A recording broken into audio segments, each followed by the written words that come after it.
Welcome to the Natural Super Kids podcast, where you will discover practical strategies to inspire you to boost the health and nutrition of your kids. I'm Jessica Donovan, a qualified naturopath specialising in kids' health, and I want to make it as easy as possible for you to raise healthy and happy kids. Let's get into it.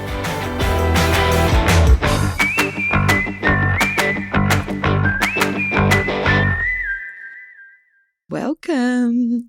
I'm really excited about the conversation that I'm bringing you today. It's such an important one, and I'm just honoured to bring light to this subject of matrescence with the beautiful Amy Taylor-Kabbaz. So for those of you who haven't yet heard the term, it's definitely popping up more and more, you know, with a big influence from Amy, who is really an activist in this area and raising so much awareness on matrescence, which, put very simply, is the transition that we go through as women when we become mothers and how it changes everything about us. Just like adolescence changes everything about our children as they go through that transition into adulthood.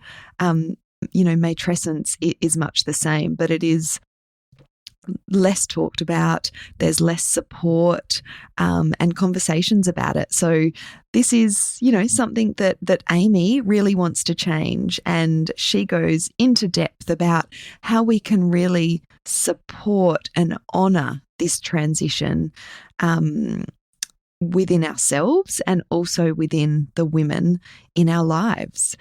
And Amy and I do go back a fair way. I think we started our businesses around the same time, and we talk a little bit about that at the end of the podcast. Her original business was Happy Mama and mine was Energetic Mama. And so we've both been in the online space for quite a few years now. Our kids are similar ages, and it was just really lovely to connect with Amy again. And I really hope you enjoy this podcast. Hello, Amy. Welcome to the podcast.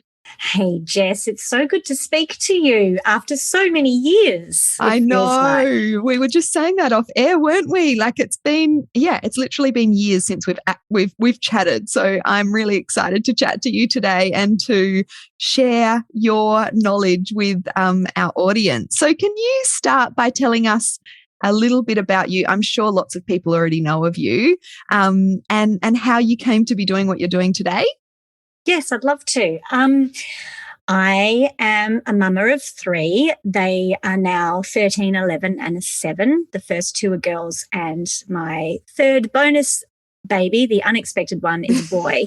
And my work at the moment is working with mamas, and more importantly now, or more significantly, I now also work with women who work with mothers to share the understanding of what happens to us when we become a mother, how we as women change, our massive change in identity and who we think we are as we mother.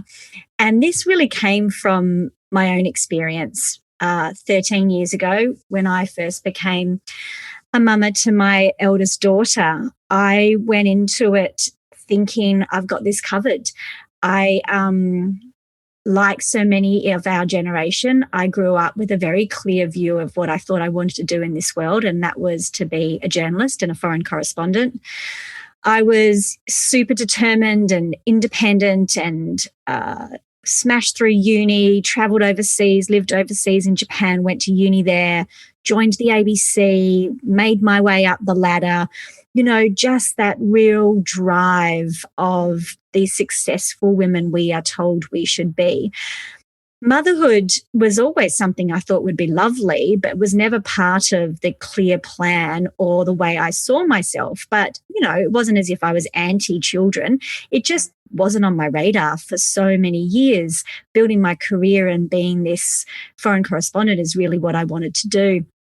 And then I got to the end of my 20s and met this lovely man, and we got married, and very quickly I fell pregnant with my first baby. And I went into that pregnancy and motherhood thinking in a way that motherhood would just be added to my life as if I was adding another skill to my resume. I did not believe it would change me.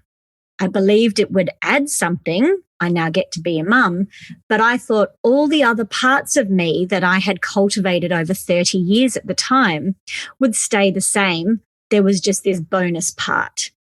And this is what I have been exploring and seeking answers to around the world for the last 13 years, because in the moment that I gave birth to her, as anyone who is a mother will know, every single part of me changed. There was not one element of my sense of self or my life that wasn't transformed by becoming a mum. But I didn't understand that that's what was going to happen, and I wasn't prepared at all. And it felt so incredibly uncomfortable that I looked around, being the journalist that I am, kind of jumped on a few websites and tried to find, this answer to this question, what happens when we become a mum to our sense of self? And no one was talking about it. And so I just thought it was something wrong with me. I thought that I just wasn't a very good mum. If I was struggling with this, if I was being so selfish and asking myself, well, what about me? Why do I feel differently about my work? Why do I feel differently about my relationship? Why can't I feel the way I used to about all of these things? I would hang on to this idea through the first few months of her life of, when I go back to work, I'll feel like myself again. And then when I finally did walk through the doors of the ABC where I was working at the time, I was so incredibly disappointed to discover that actually I didn't feel good there either. And what I now know is that is the beginning of Matrescence. And that is a way of describing this transition and transformation we go through when we become a mother that changes every single part of us. But in our current culture and the way we support mothers, none of this is shared or spoken about. And so the majority of mums do exactly what I did 13 years ago, which is look around, realize no one else is feeling this way because none of us are talking about it, and then think it must be my fault. I must be doing something wrong. I mustn't be a good mum. I must be wrong. And we just keep going and going and going, trying to prove ourselves differently. So fast forward a very, very long story. I am now here and absolutely determined to stand on every roof and in every podcast that people will ask me to try and change the way women understand how they transform through motherhood. Yes, I just love that you're shining a light on this. And I'd never heard of Matrescence until I heard you start talking about it. And like so many mums, it's like, yes, this is it. This just makes so much sense. So I think you've really, you've done a really good job at explaining what Matrescence is for people who might not have heard that term before. But like, how is it that we can honour this transition for ourselves and also honour it for other women in our lives? I think, first of all, we have to make this as common a conversation as other periods of transition in our life. So my mentor and teacher at Columbia University, who I've been working side by side with over the last 4 years to get Matrescence out into the general public as much as we can, she was the one who created the understanding that Matrescence is like adolescence. So it wasn't actually that long ago, Jess, that we didn't understand what adolescence was. There used to be a theory that children kind of went a bit mad on the way to becoming adults. There was no real understanding of how the brain changed or the hormones changed, or that they're almost wired to rebel, that their opinions will change and they will struggle with who they are and they will identify with groups of people in a vain almost attempt to understand themselves. We now understand so much about adolescence, which has allowed us to then put all of the support around them, not just in a public health policy way, but also as parents of teenagers, we can kind of step back from the craziness of adolescence and look at them with deep compassion and think, it's okay. I know this is a hard period of your life. I know you're changing. I know everything feels uncomfortable. Your body is changing. Your hormones are changing. You don't know who you are anymore. And we come to them with compassion and support instead of judgment.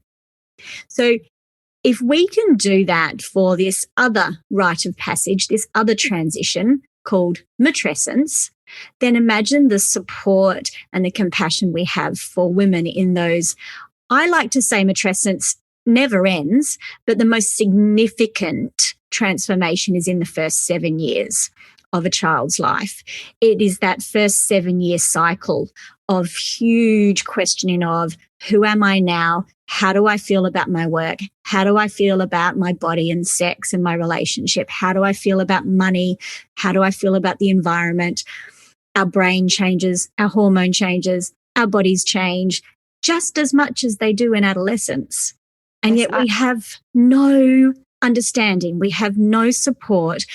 Dr. Athen, my teacher, and I have this dream that just like we have adolescent wards and adolescent departments and adolescent hospitals, we would like to see matrescence wards and matrescence departments and matrescence hospitals that acknowledge that the changes you experience in motherhood don't end postpartum. This isn't something that, when you hit the 6-month mark, you're done and you go back to who you used to be. This is a period of sustained change that we need to do differently. Yes, I just love that comparison because I have a 13-year-old as well. And I don't know how many times my husband and I have been like, well, he's a teenager, like you said, you come to it with compassion and understanding because you know of all those changes. So it's really important that we honor matrescence in the same way. And I want to also talk to, those of us with older kids, we're good examples of that weren't really aware of matrescence when we were going through it. I mean, when you just talked about that first 7 years, I remember seeking kind of understanding by going to parenting courses and reading parenting books, but the focus was all on the kids, not on me as a mother and the transition that had happened to me. So yes, that first 7 years is really important. But what about those of us that have older kids that weren't aware of matrescence when we were going through those sort of first 7 years? What can we do now that the kids are older to honor that, to continue to honor that transition? I love this question. I'm asked it a lot, actually, and I want us all to remember that the process is the same whether you've got a 2-week-old, a 10-year-old, or a 27-year-old. I've had women in my programs over the years. I've had thousands of women go through my programs now. I've had women with grandchildren do this program, and the steps are the same. In the sense of, first of all, we have to acknowledge it's a thing, that this changed us. And as part of that, there's an acknowledgement of the grief that we feel that no one told us. Over and over and over again, Jess, this is the first and most dominant response I get whenever I talk about this. My DMs are full. If we're on Zoom with a group of women, I see the tears. It actually makes me emotional just even talking about it because I can't tell you how many women over the last 4 or 5 years of me talking about this have just instantly tapped into the tears of loss, of grief, of sadness, that if only I'd known this about myself, I might have been nicer to myself. I might have forgiven myself. I might have understood why this was so hard. I might not have judged myself so harshly. So wherever you're at in your motherhood, and just repeating again, matrescence, I don't think ever ends. If you ask my mum, she's still trying to figure out who she is as a grandmother and mother, as each of us have new challenges and ask new things of her. This is the ever evolving and changing world of matrescence, but there is an important process we should do wherever we're at in this stage, where we really are guided through an understanding, I believe, that should have been there right from the beginning. If you go back in time, we would have gathered in red tents. You know, if you discovered you were pregnant, the women of the village would have gathered around you and not just spoken about what's happening in terms of the baby, but given you a moment to say goodbye to your maiden self, to acknowledge that that part of you is going, and prepare and celebrate you to step into the mother. Like, this is what it should have been. And we can do that whether our kids are 2 weeks old or 27. I really believe that. Yeah, I love that. And it's like those similar traditions of rite of passage that, you know, adolescents go through in more traditional societies. And I guess, you know, we do it in our own way in the Western world. But it's that similar concept, isn't it? It is. And I do think this represents just one of the many, many areas that we've lost in the modernization and patriarchal culture we live in. We've missed a lot of these rites of passage. We've missed a lot of these understandings of change and evolution and seasons and cycles. And you know, don't get me started. I can rant about this for hours and hours, but I do believe, and I mean this, I know it sounds flippant and lofty and idealistic, but I truly do believe that if we could bring in an understanding of matrescence into the world, this has the potential to heal the world, because at its very core, it's reminding us that we need to pause and reflect on what we're doing with our life and how we've changed. It asks us to value parenthood and family differently, which our world does not. It celebrates women and feminine energy and love in a world that doesn't. There's so many possibilities of this. So I think if we can bring back some rituals or understanding around the changes we go through in motherhood, it will ripple out to so many other areas of life. Yeah. Oh, gosh, I totally agree. And I think these days, you know, there's that saying, I shared it on my Instagram a couple of weeks ago and it went a bit crazy. You know, we expect mothers to work like they don't have kids and mother like they don't have jobs or something along those lines.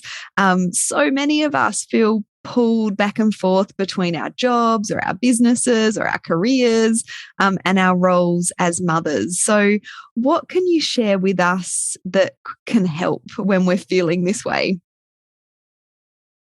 Yeah, this is an area that I really love to talk about as well. It's actually the focus of my next book that I'm trying to write in amongst lockdown with 3 kids, and is a perfect example of the push and pull that we're trying to live and I'm trying to write about. I actually just did a Facebook Live about this morning. One of the core things that I've learned to understand over the last few years of all the research I've done is this idea of competing devotions. This concept comes from a lot of research and work that's been done around working mothers and very successful working mothers, like CEO level working mothers. And they really spent a long time interviewing them and looking at how do they do this? What is required from a working mother to be that level of success? And they've found over and over and over and over again that one or the other has to be sacrificed, that we are still living in a world and a system that doesn't allow for these competing devotions. And what we mean by that is we can be devoted to being a great mum for our kids. We want to be there for them. We want to feed them the right food. We want to do the right things for them. We are dedicated to these beautiful beings that have chosen us as their mum, and our time and our energy and our focus can go to them. And that is a full-time, full human role. And yet we also have a very competing devotion to a purpose or a work or a job or a business or a vision or anything that you have felt called to do. You know, this was that struggle I felt when I first gave birth all those years ago, was I had been devoted to this vision of being a journalist that told stories that changed the world. And then along came motherhood, and I, in an instant, felt what I call the inner split, this split in two, that I couldn't be devoted to my career like I was anymore and be devoted to her. That it is a competition over and over and over again of one or the other. And you ask, what can we do about this? Other than massive patriarchal revolution, which, don't worry, I'm trying to do. I do think everything I teach and share about all of this is that we have to start with kindness and compassion to ourselves, that it's not our fault. Mm-hmm. I think we have to step off the treadmill and say, I get that in the world that we live in right now, it is not possible for me to be the devoted mother that I want to be and devoted to that level of my career. And we get to choose. Unfortunately, I wish we didn't. I wish we could have a supportive structure that allows us to not have to choose between one or the other. But there is, I think the first step is to say, okay, and you really get clear on your values right now. I know that this is not possible for me, but what can I do? And you then look at pulling in the village, pulling in the support, maybe taking a step back in one way, allowing others to pick up your kids. You then have to make those really hard, and I wish they were different, decisions. But what I see instead, Jess, is that we keep telling women it's possible. Yeah. And this is the problem, isn't it? This is the problem. So we're still selling a formula of failure. We are still telling girls and women, you can have this if you just try harder. And that is what must change. It's not up to us to work harder to fix this. It doesn't work. We just get angry and sick and overwhelmed and anxious. So we have to call out that the system is rigged and it doesn't work, and we're not going to play the game anymore. Yeah. Yeah. And it's really confronting to kind of hear that, you know, that there is that competing devotions. I really love that term.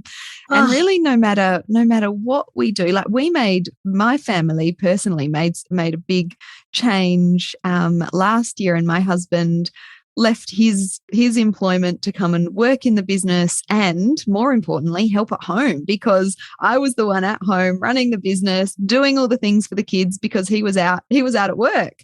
And that has changed things like so much for the better for us. But there's still that, you know, mother guilt, because he's picked up a lot of things like driving my daughter to dance on a Wednesday afternoon. And I still feel like, I should be the one doing that. Yeah, because this is what I teach in Mama Rising, my certification program, is we have also this cultural story around what it means to be a good mother. Yeah. That is still embedded in the 1950s ideal of it is the mother who should be there for everything. And, you know, we can call ourselves feminists and we can say that we don't believe that anymore, but scratch the surface of what a woman thinks she should be doing to be a good mother, and it's still there. Yeah. Even if it's unconscious, exactly. It's still there because it is ingrained in us that that's what a mother's job is. I have to say, Jess, over the last 4.5 years since I first discovered Matrescence and have just, you know, every waking minute where I'm not devoted to my children, devoted to this work and lost in libraries and going down rabbit holes of research, there have been so many times when I have had to stop and sob, like actual deep, deep, deep tears, because I didn't realize I had judged myself, that I had to step away from the ABC. I thought I should have been able to do it. I didn't realize the impact that the inner split had on me and my sense of identity. I didn't realize how ingrained the idea of the good mother was, even though I thought I would be way over that, because I, obviously don't want to be a 1950s housewife. So much of this has been incredibly confronting to see just how ingrained these cultural assumptions are of who we need to be as women and as mothers. So it's huge to undo. It really is. So I just want to acknowledge that for anyone who's listening for the first time. And I often get messages saying, you know, I was crying all the way through that interview. So I just want to say, if there's a mama listening feeling that, I get that. Those tears are real. It's because we've been trying to succeed in a system that is setting us up for failure. Sorry to be negative, but it is. But we can do it differently, but it's not our fault. Yeah. Oh, that's so important, I think, for people to hear, including myself. You know, like you said, these beliefs are deep, they're unconscious. This is really deep work we have to do to move through this. And even if we've got this awareness of, like you said, you know, we're feminists and we're, you know, believe all of these things, but at the end of the day, there's still the, you know, it's very deep, this stuff. And also what we feel is one thing, and then what's been really interesting in our situation is, you know, other people and what they reflect and their opinions coming out. It's just really, it feels like an uphill battle. Yeah, it is. And I think that's why it's so important to have communities of mothers. You know, in your work and in mine, we've both built businesses in creating communities online, which are more important than ever during a global pandemic. But to be able to have spaces where we can talk about this and support each other and have these conversations, so we really do realise that we're not alone. It's not our fault. There are different ways of doing this. We have to be able to support each other in that way. Yeah, so true. Yeah, that community, really important. Okay, and what about, I don't know if you've got any practical tips that you can share with us, really to, I guess, bring this all together. Maybe a ritual or something that we can practically do to remember ourselves. You know, we get busy in our lives, don't we? And even if we've got awareness of this, or, you know, we listen to a podcast like this, and it's there on the surface, what can we do to really kind of start to remember ourselves among the chaos of our modern lives? Yeah, I do. I mean, a few of them I've kind of alluded to through the conversation already, but I think the first thing we have to do, and I know that this isn't easy. It sounds like I'm just throwing this out as if we could do it tomorrow. I acknowledge it's hard, but you have to have some space to start thinking about how you've changed through motherhood. There has to be some actual liminal space where, you know, your phone's not buzzing, the washing isn't going on in the background. You don't need to, you've only got 12 minutes until school pickup. Nothing like that. But also I find mothers often fill these spaces very quickly with other things, because when we give ourselves this space, it can feel a little scary. Yeah.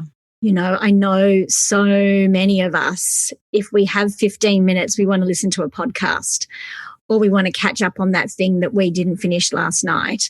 We almost fill our space because we don't know how to slow down, and we also don't know what we'll find if we do.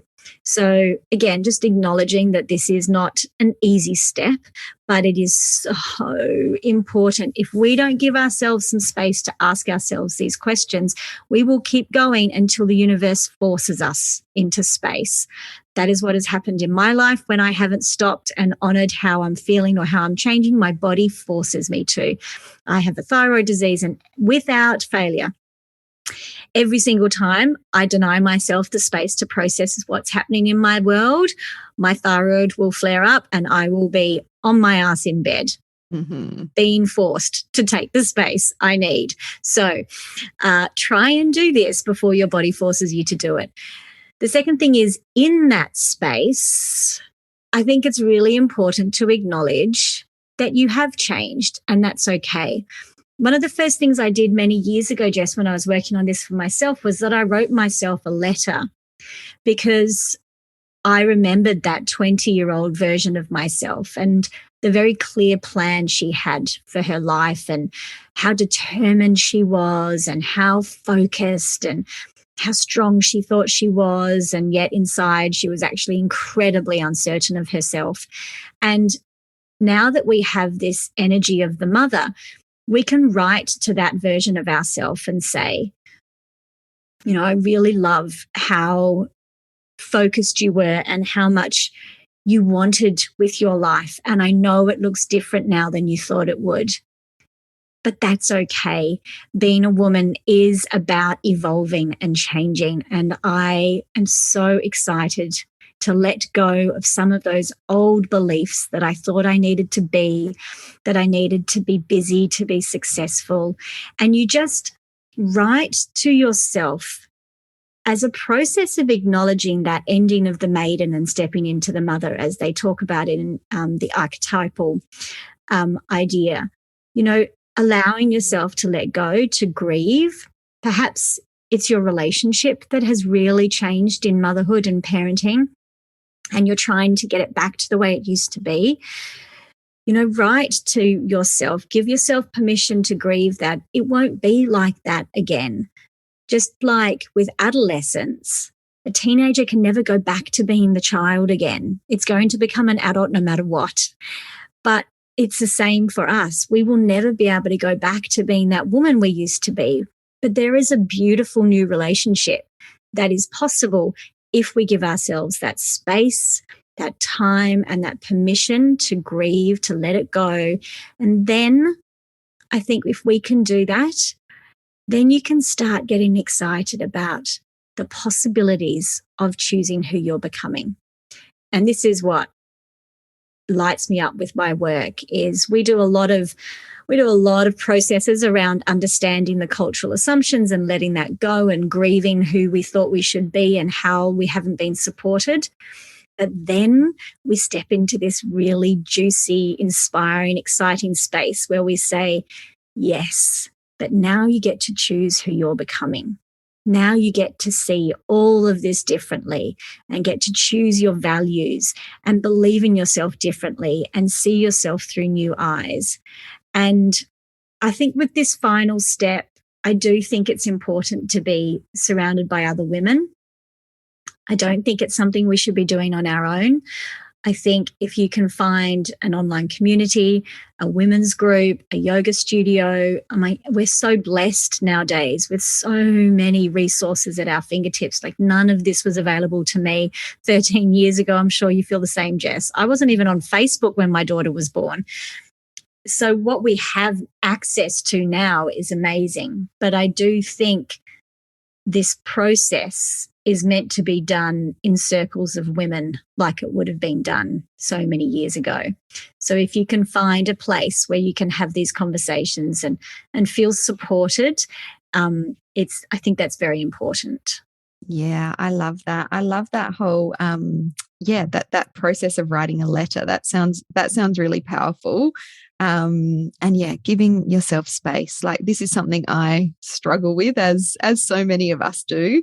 But I've gotten very, really much better at that this year, and it's just makes such a difference. You know, just allowing ourselves space to just be, and see what comes up. So I think that they're really great tips, and I think they are also things that people often, you know we need more downtime, but it's the one thing, you know, when I'm putting together, say, a naturopathic plan for a mum to start working on her hormones or her adrenals or her thyroid, because she has reached that breaking point where she hasn't been listening, it's the rest that gets left off. You know, they'll take all the supplements, do the dietary changes, but no, I haven't made time for rest. So I just want to stress how important that is, for all of this stuff that we're talking about today, but also for, you know, the physical health ailments that I see so commonly as a naturopath, the adrenal fatigue, the thyroid issues, the hormonal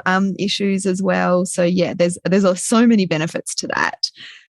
I think also what I would love to add in there is that the reason why we find it so hard to rest is because we've been told rest is lazy and rest is unproductive and rest is weak. And again, what I do in my work in Mama Rising is that we really look at the stories we carry around rest, because, as you said so beautifully, they'll take the supplements, they'll drink the horrible green juice that makes them gag, but don't ask them to take an afternoon off. Now, why is that? It's not just because we're all, carrying the martyr gene from our mothers and mothers' mothers. It is truly because our society tells us that we're not productive if we're not busy. So again, all of this is just an invitation to look at, why do I find it so hard to rest? I mean, that was the core of my book, Mama Rising. If anyone has read it, will know when I ended up in hospital pregnant with my third child, that was my core question. Why can't I slow down? Why is this so hard for me? And that question just led me to where I am today. I think it is a huge challenge for women. And it's not just because when we're self-sacrificing and there's so much to do. We also judge resting a lot. So if you struggle with rest, if Jess has told you to rest and you can't, perhaps have a look. Maybe there's something else there. Yes, I love that. Yeah, so important on so many levels. And yeah, you've really hit the nail on the head with all those reasons why we find it so hard to rest. And something you said before, we're worried about what we might find there. If there's some space and some quiet. I did just want to add also that I've found personally restorative yoga a beautiful way to rest because you've got some sort of framework and guide, and you're in a like yoga studio with other people, but it's literally a lot of laying around and resting and going inward. So if you can find a good restorative yoga teacher and class, I would highly recommend that, because that's been really helpful for me. Oh, absolutely. Sometimes we have to schedule our rest or be taught how to rest, and that's okay. Yes. As long as we do it. Yeah, yes. I love that. Thank you. So this has been such a beautiful, rich conversation, and I'm sure so many people have gotten a lot out of it. So, and I'm sure there's lots of people that want to continue with this conversation and exploring this for themselves. So tell our listeners where they can find out more about you and specifically what you offer in this space. So you can go to my website, which is amytaylorkabbaz.com. I have a book published by Hay House called Mama Rising, which is pretty much everything we've spoken about in this podcast. It's my story, it's an understanding of matrescence, and also the steps to start exploring how you have changed through motherhood. There is the audiobook version of that now too that you can get, which actually I really love because they let me do a couple of meditations in the audiobook and mixed it in with music. And so it's a really beautiful thing to download. On my website, there's also meditations you can get if you want to start giving yourself space, really simple, small ones to begin with, 5-7 minutes, to just start asking yourself, who am I? How have I changed? What do I feel about myself? And the main thing I'm doing now, Jess, is after having taught more than 5,000 women and done this for many years, I'm now sharing Mama Rising and Matrescence with women who work with mothers, or who want to work with mothers. And it's a licensed program. And so I basically give you my program and all of the teachings and research about motherhood and womanhood and matrescence and rites of passage and transitions. And then you get to go and share that with your community, with your mothers group, with your women's circle, with your clients. I've got everyone from lactation consultants and naturopaths to GPs and yoga teachers and coaches, and also a lot of mamas who did a program of mine and it completely changed their life, and now they want to do the same. They want to build a business where they gather women in their local town hall and talk to them about matrescence and motherhood and create the village that we should have. So that all of the details of that is on my website. I love that, and that you've really thought about how can you get this word out to as many people as possible. So yeah, I love that you're doing that. And of course, we'll pop all the links to everything that Amy has talked about in our show notes, so you can find everything really easily. Oh, Amy, it's been so wonderful to talk to you. Thank you so much for joining me. Oh, I've loved it, Jess. And you and I go way back when we both started off with our little blogs. So isn't it lovely to be able to have these conversations with you now? So thank you. I know, it really is. And I still say, Amy Taylor-Kabbaz from Happy Mama. Oh, no, it's not Happy Mama anymore. That's it. Yeah, back then you were Happy Mama and I was Energetic Mama. That's it. Oh, thank you. Have a lovely day. Thank you. You too. Bye.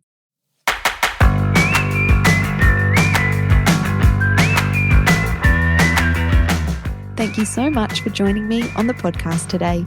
Head on over to our website, naturalsuperkids.com, for the show notes for this episode, as well as a whole heap of inspiration to help you raise healthy and happy kids.